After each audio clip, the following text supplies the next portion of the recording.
Amen. Ang ating pong speaker sa umagang pong ito ay hindi na po iba sa atin dahil homegrown po siya. Nakilala ko po siya, atin pa po kami ng youth fellowship, singles, hanggang sa nag-aral din po siya sa previous.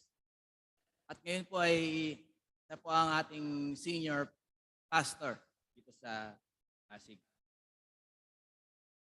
At ang mabibigay po ng ang mensahe ng Panginoon, Reverend Hospicio Plomantes III.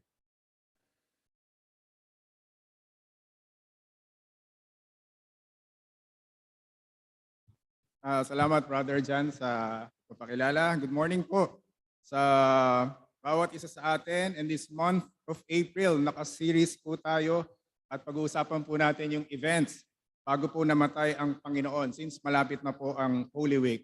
And this morning, ang ating pong message ay patungkol po sa pagtataksil at pagdakip sa ating Panginoon.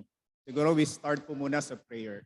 Lord, thank you sa time na ibinigay niyo po sa amin. Tulungan niyo po kami na makapagmilay-milay, manamnam po ang iyong mensahe ngayong umaga po ito at makita po namin ang kabutihan mo din po, Panginoon, at ang pag-ibig mo sa amin sa pamagitan ng topic namin ngayong umaga. Salamat po, Panginoon. Pinupuri ka po namin at ito ang aming dalangin sa iyo sa pangalan ng Panginoong Hesus. Amen.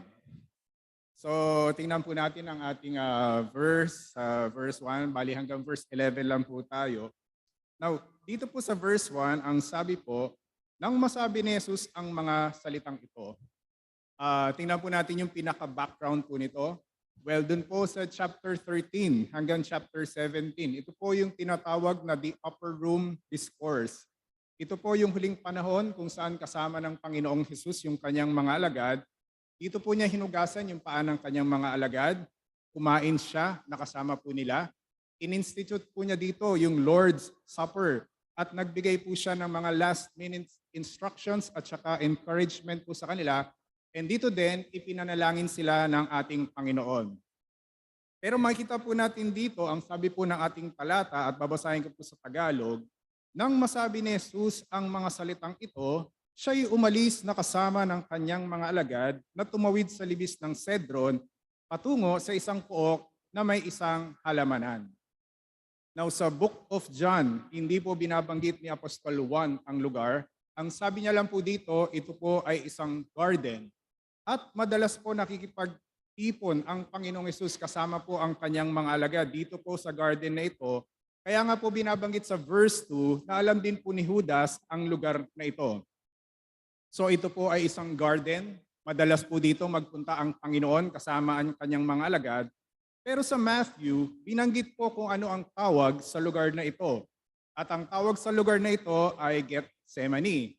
Ang ibig sabihin po ng Gethsemane ay oil press o kaya ay olive press. Kaya po pala makikita natin sa garden na ito ang napakaraming puno ng mga ulibo. And no wonder sa Luke chapter 22 verse 39, ay tinawag naman po ang lugar na ito that the Mount of Olives. So si Kuya Oscar siguro nakapunta na po dito at saka si Bishop, Garden, Gethsemane, Mount of Olives. Pero maganda din pong pagtuunan natin ng pansin, hindi lang po kung ano talaga tawag sa lugar na ito, pero bakit po ba lagi dito pumupunta ang ating Panginoon? At sabi nga po na ating talata, as was his custom, palagi po siya nagpupunta dito kasama po ng mga alagad. At ano po ang kanyang ginagawa po doon?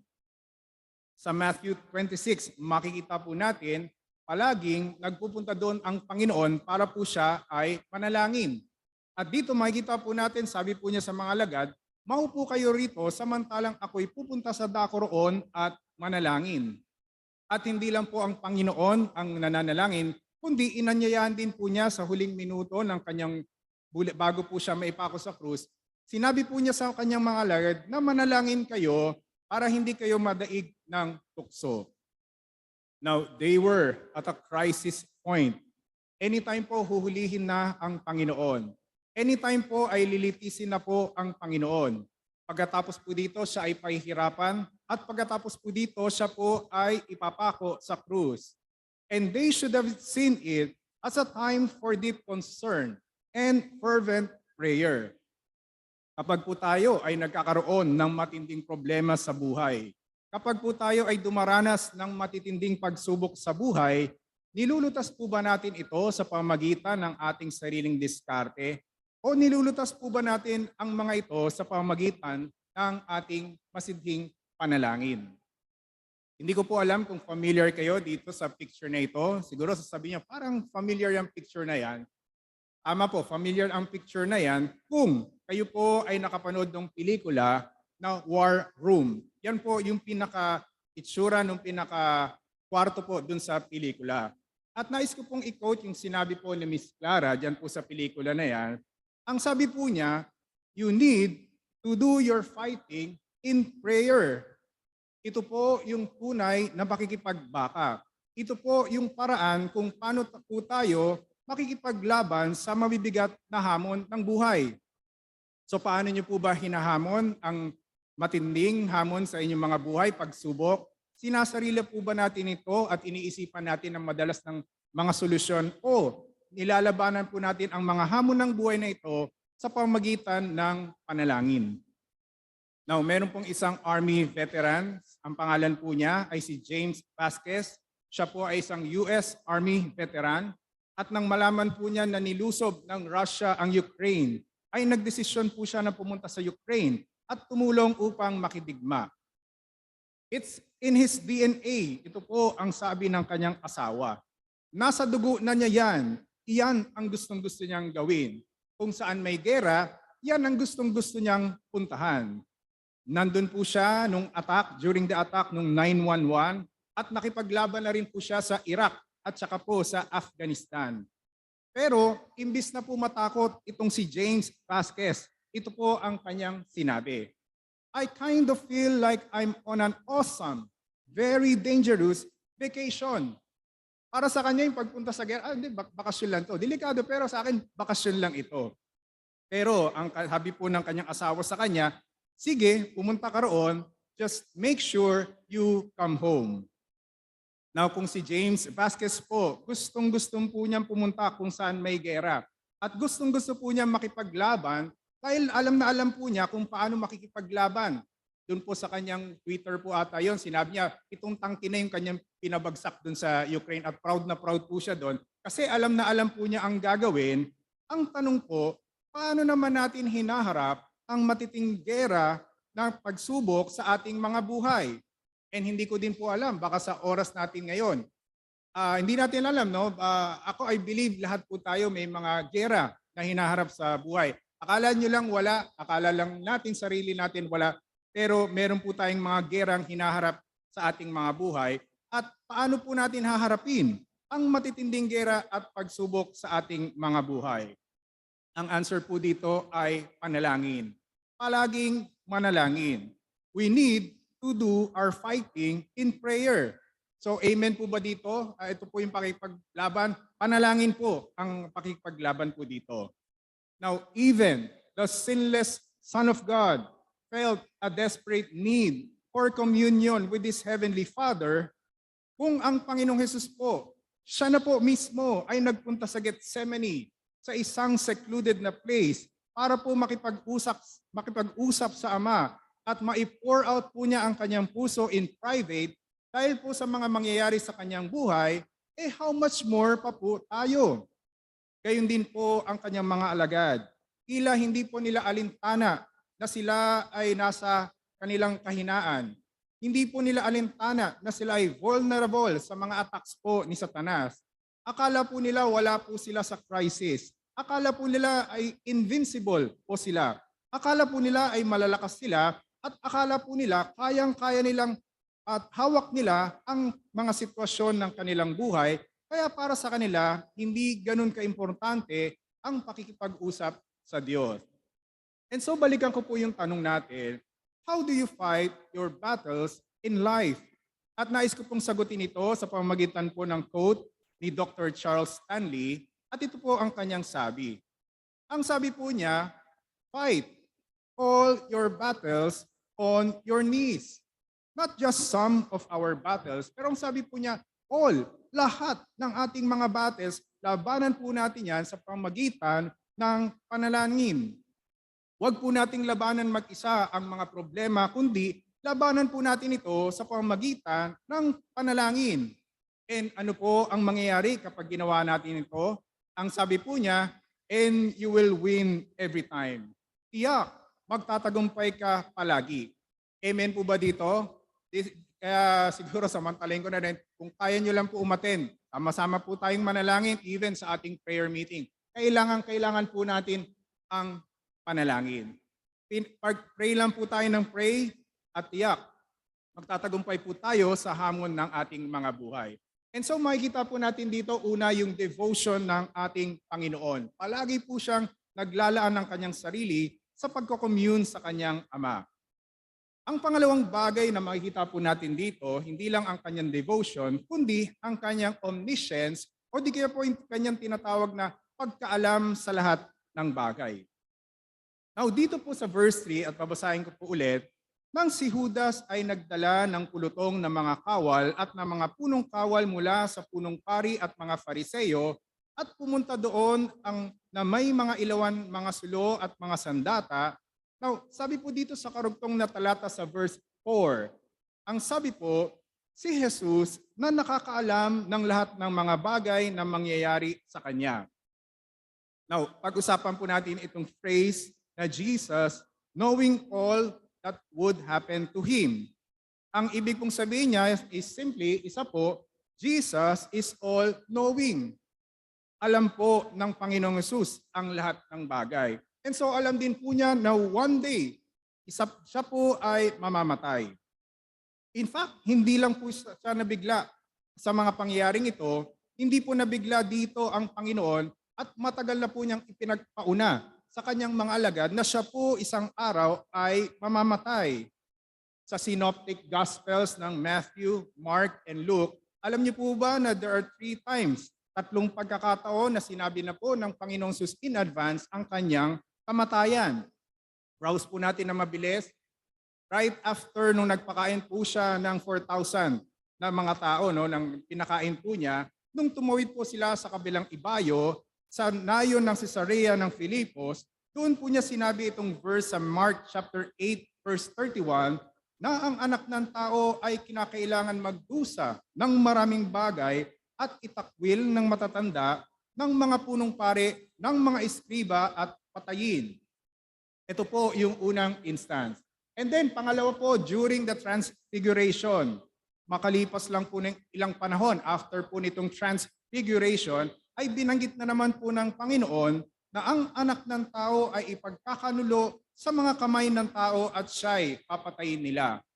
And then the third time na binanggit po ng Panginoong Hesus na siya po ay mamamatay, nung sila'y dadaan pakyat sa Jerusalem, sinabi ng Panginoong Hesus sa kanila, tingnan ninyo, umahon tayo patungo sa Jerusalem at ipagkakanulo ang anak ng tao.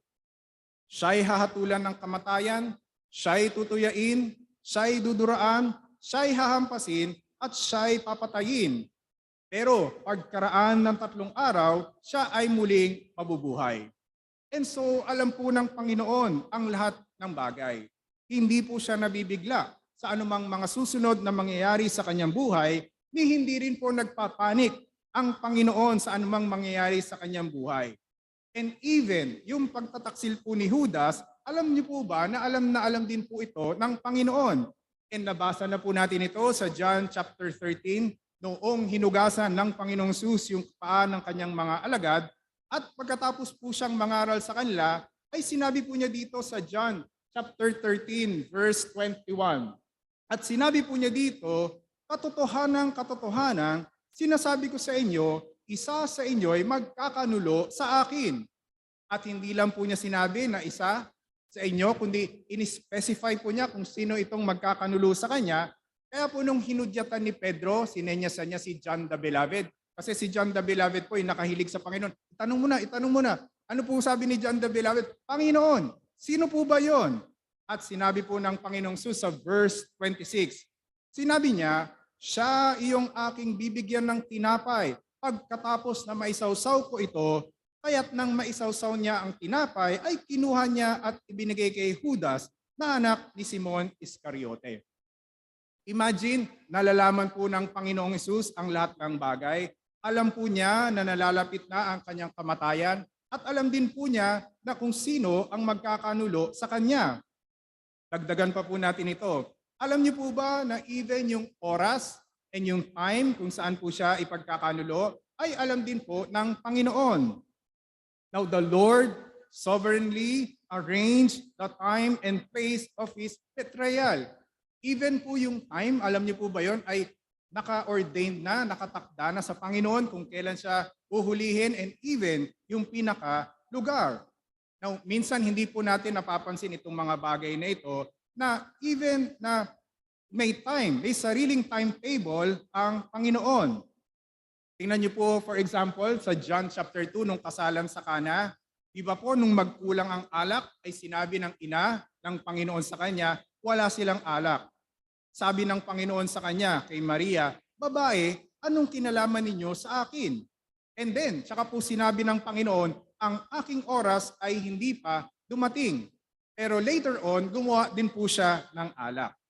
Makikita din po natin yung katotohanan na may sariling timetable ang Panginoon during nung pong siya po ay nasa feast ng tabernacle sa Jerusalem. At sabi po dito sa John chapter 7 verse 30, yung mga tao po ay sinikap nilang siya'y hulihin, subalit walang taong sumunggab sa kanya sapagkat hindi pa dumating ang kanyang oras. And then lastly po, gayon din po, nung ang Panginoon ay nasa kabangyaman sa loob po ng templo, habang siya po ay nagtuturo, ang sabi po dito, walang taong humuli sa kanya. At bakit walang humuli sa kanya? Sapagkat hindi pa dumating ang kanyang oras. Pero nung sila po ay nasa hardin ng Getsemani, matapos po siyang manalangin, matapos po niyang sinabing, natutulog pa ba kayo at nagpapahinga? Dito po niya sinabi, namasdan ninyo, andito na ang oras at ang anak ng tao ay pagkakanulo sa kamay ng mga makasalanan. And so makikita po natin na may sarili pong timetable ang Panginoon. Kaya nga laging binabanggit, di ba po, in His time. Palagi pong may time ang Panginoon and His timing is always perfect. Kaya nga po minsan sinasabi po natin, bakit natin pinipilit yung sarili po nating timetable? May sarili naman timetable ang Panginoon. Bakit hindi natin sundin yung timetable ng Panginoon? Now, God sets a time for everything. Agree po ba tayo dito na merong oras, may panahon na itinakda ang Panginoong Diyos sa lahat ng bagay? At meron po ba tayong verse na masasabi po patungkol po dito? Meron po. At hihilingan ko po kayong any volunteer na Tagalogin itong verse na ito. Now, dito po sa Ecclesiastes chapter 3 verse 1, mamaya pakitagalog po, volunteer. To everything, there is a season and a time to every purpose under heaven. Meron po bang gusto mag-Tagalog? Pakitagalog po itong verse na ito. To everything, there is a season and a time to every purpose under heaven. Mabilis na mabilis. Sino po gusto mag-Tagalog nitong talatang ito?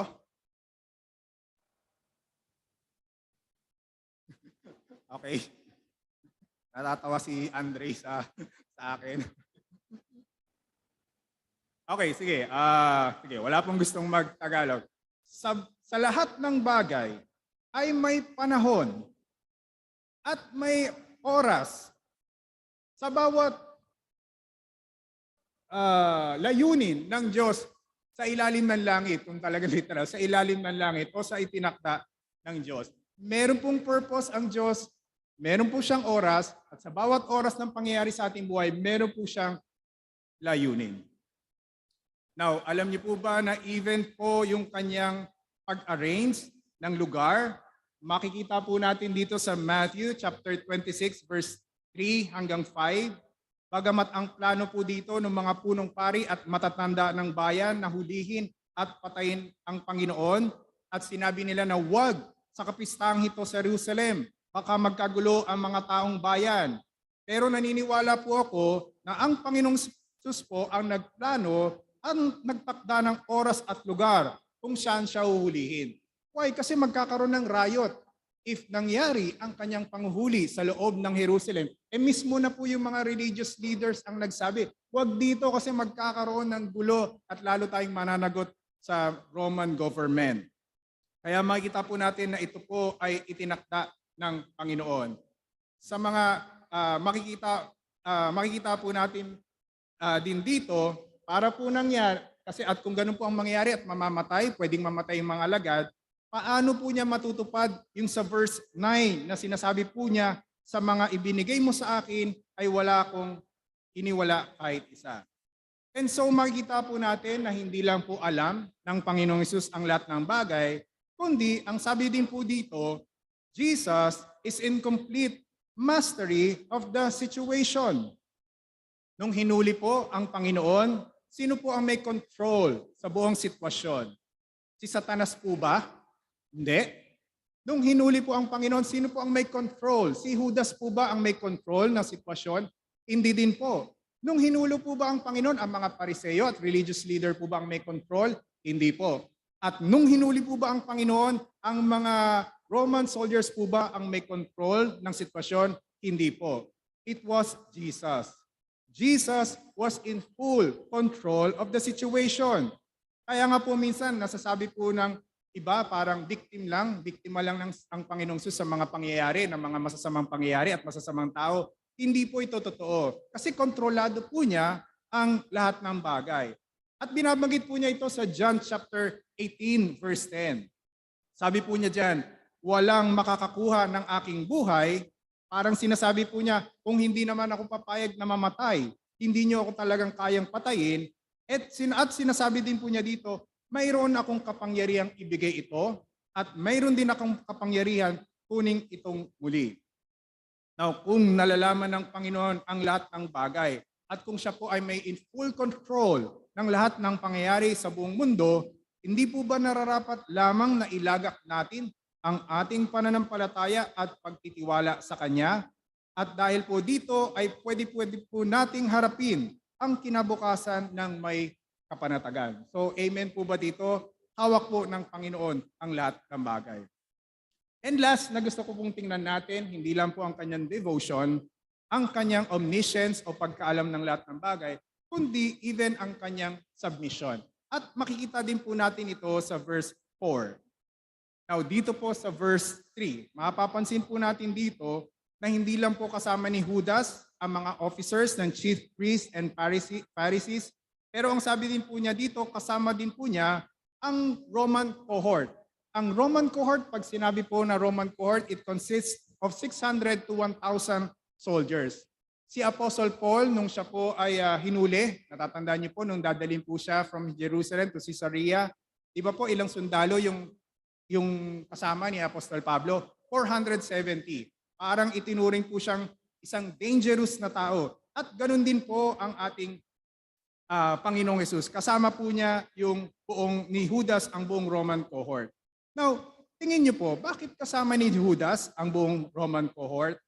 Kasi makikita po natin sa John chapter 7, nung nagkaroon na po ng attempt na hulihin ang Panginoon ng mga temple guards, di ba po ang sabi dito ng mga punong pari sa mga temple guards, bakit hindi niyo siya dinakip? Sabi po ng mga temple guards, kasi kailanmay walang taong nagsalita ng gayon. Actually, sa John chapter 7, huhulihin na po siya. Pero sabi, nung bumalik yung mga temple guards, bakit hindi nyo siya hinuli? Sabi ng mga Pariseo, kasi po, wala pong taong nagsalita na katulad niya. And advance lang po ako ng konti, mapapansin niyo po nung nagpakilala siya, sabi niya, sino ang hinahanap ninyo? Si Jesus of Nazareth. Di ba po nung sinabi niyang, I am. Actually, sa ibang translation po, I am lang yung kanyang sinabi, referring to God. Kaya ang sabi po dito sa verse 6, umurong sila at bumagsak sa lupa. Pero makikita po natin dito sa verse 4, nung dumating na po itong Roman cohort consisting of 600 men, at nung dumating na po dito yung mga temple guards para po hulihin siya, ang sabi po ng ating talata sa verse 4, ang ating Panginoong Hesus ay He went forth. Ibig pong sabihin, ito pong kanyang voluntary surrender ay nagpapakita na willing-willing po siyang ibigay ang kanyang buhay. Nais ko pong i-quote ulit ang John chapter 18 verse 10. At kanyang sinabi po na no one takes it away from me, but I lay it down on my own accord. Kaya nga po si Pedro nung dumukot po siya ng tabak at nung tagpasin po niya ang servant ng isang priest, sabi po niyang Panginoon sa verse 11, "Shall I not drink the cup that the Father has given me?"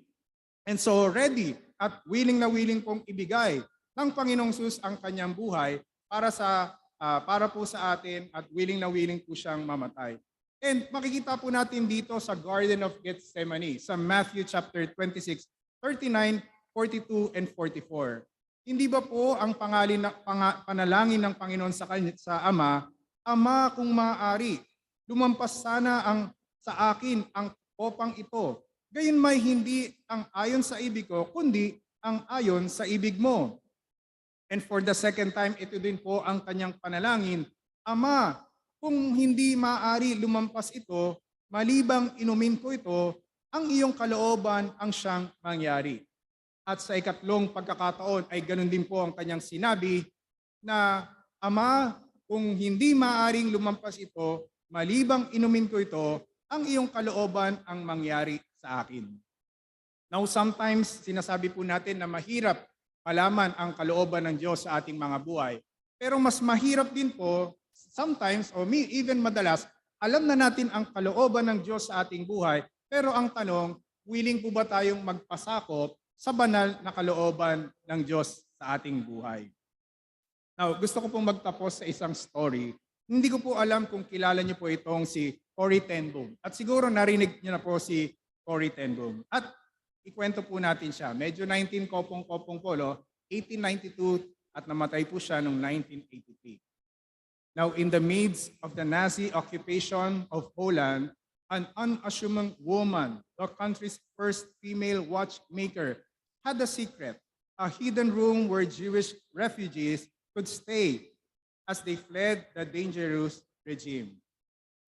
Corrie ten Boom and her family worked with the Dutch resistance, and their home became known as the hiding place, where hundreds of people found shelter in 1943 and 1944. Today, it is estimated that ten Boom, her family, and other members of this hidden group saved the lives of 800 Jews and other Jewish refugees. Ten Boom's father and sister both died while imprisoned by the Nazis, but despite it all, she never regretted what her family had done. And nung malaki na po siya, nung may edad na po siya, ipinakita po niya sa kanyang bahay kung saan po niya tinago at least 800 po na mga Hudyo during the time of the Nazi, yung Holocaust. Dadaan sa kanyang bahay, pagtatakas ulit, patatakasin niya, may isa na naman dadaan, itatago niya naman, patatakasin po niya. And nung may edad na po siya, na-meet din po niya si Billy Graham.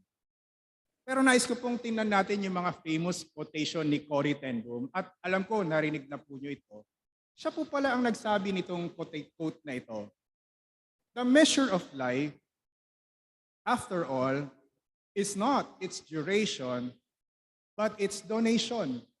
Hindi daw po sa haba ng buhay yan, kundi ano ang iniambag mo, ano ang ipinaglingkod mo sa Panginoon. Siya din po pala ang nagsabi nitong quote na ito, God never measures the mind. He always put His tape measure in the heart. Narinig niyo na po ba yan? Hindi daw po yung laki ng ulo natin ang mini-measure ng Diyos, o ano ang dami nating alam, kundi yung laki ng ating puso para sa Diyos. And in connection sa ating message this morning, sumulat po siya ng isang libro na The Hiding Place. Kasi nga po, tinago niya po yung mga Hudyo. And ito po ang gusto kong i-quote in relation to our message. Siya po ang nagsabi, the safest place to be is in the center of God's will. At gusto ko pong dagdagan ito, the safest place to be is in the center of God's will. Gusto ko pong idagdagan, the happiest place to be is in the center of God's will. And the most peaceful place to be is in the center of God's will. And so ang last question po natin mga kapatid ngayong umaga, masasabi po ba natin ngayong umaga na tunay na, Lord, I surrender? Hindi po ang kalooban ko, kundi ang kalooban nyo ang kalooban mo ang mangyari. And this morning, sana mapaalalanan po tayo ng betrayal at arrest ng ating Panginoon that Jesus is willing to carry out the divine plan of redemption that called for His sacrificial death because of His love for you and me. Palagi po tayong manalangin sa Panginoon.